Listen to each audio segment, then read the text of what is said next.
ପିଲାଟା ଭଲ ପିଲାଟା ଭେରି ଗୁଡ୍ ବୟ। ଆଜ୍ଞା ନମସ୍କାର ନମସ୍କାର ନମସ୍କାର ନମସ୍କାର ନମସ୍କାର। କେବେ ଆସିଲ ବାବା? ବସ ବସ ବସ। ଆଚ୍ଛା ବାବା ଆଉ ଗାଁ ହାଲଚାଲଟା ଟିକେ କ'ଣ କୁହ? ଗାଁ ହାଲଚାଲ ଆଉ କ'ଣ? ଆଜି ଟିକେ ମନ୍ଦିର ଯାଇଥିଲି ସକାଳେ। ମନ୍ଦିରକୁ ବସିଛି ତ ଗୋଟେ ଛୋଟ ପିଲାଟା ବସିକି କାନ୍ଦୁଛି ପିଣ୍ଡା ଉପରେ ବସି। ମୁଁ ପଚାରିଲି ଆରେ ବାବା କାନ୍ଦୁଛୁ କାହିଁକି? କହିଲା ମୋ ମାମା ଦେଇଥିଲା 500 ଟଙ୍କା ଆଉ ମୁଁ ତାକୁ ହଜେଇ ଦେଇଛି।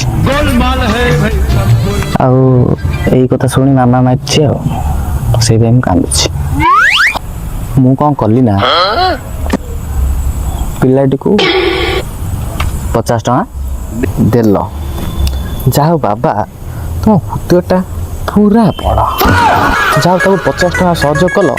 ଆଜିକାଲି ଦୁନିଆରେ କିଏ ଆଉ 50 ଟଙ୍କା ସହଯୋଗ କରିବ? ବାବା ବାବା। ଆରେ ମୁଁ ଯେତେବେଳେ ମନ୍ଦିର ଭିତରକୁ ପଶୁଥିଲି ଗେଟ୍ ତ ଜଷ୍ଟ ବାହାରେ 500 ଟଙ୍କାଟି ପଡ଼ିଥିଲା। ମୁଁ ସେ 500 ଟଙ୍କାଟି ଉଠେଇଲି, ଦେଖିଲି ପିଲାଟି କାନ୍ଦୁଛି, 50 ଟଙ୍କାଟି ଦେଲି। ପଇସା ହବ କ'ଣ? ପଇସା ହବ କ'ଣ? ଶୋଭା ବାପା ତାରି ପଇସା ପାଇଁ ତାକୁ 50 ଟଙ୍କା ଦେବେ। ଶୋଭା ଟିକେ ଦୋଷ ଅଛି। ହଉ ଦାଦା ମୁଁ ଆସୁଛି କାମ ଅଛି ଗୋଟେ ଆସୁଛି ରହିଲେ ନମସ୍କାର। ପିଲାଟା ଭଲ ପିଲାଟା ଭେରି ଗୁଡ୍ ବୟ।